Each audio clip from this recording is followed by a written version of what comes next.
So Goldman Sachs just dropped their forecast for the housing market and it ain't looking pretty. They're comparing it to the early 90s. But realistically, I think the housing market looks more like the early 80s. Let's talk about it.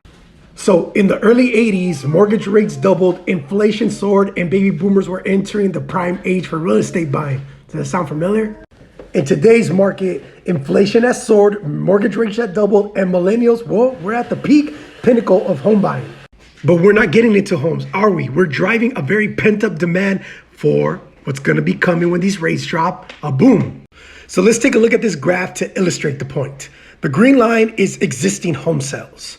The blue line is home prices. And then those gray shaded areas, that's recession. Interest rates here peaked around the double digits. We're talking about 16 to 18%. And of course, we've seen home sales drop accordingly. But get in here nice and tight. Once those interest rates laxed, look what happened to existing home sales. And with home sales going up, we also saw a bump in home prices. It wasn't a big jump, but it was a bump nonetheless. So we look at today, existing home sales, fat drop. We see appreciation greatly reducing. Keep in mind that all situations are temporary. So what do you think is gonna happen the moment these interest rates drop? Are the floodgates gonna open for home buying purchases and drive prices back up? Let me know in the comments, man. I'm curious to find out what you guys think.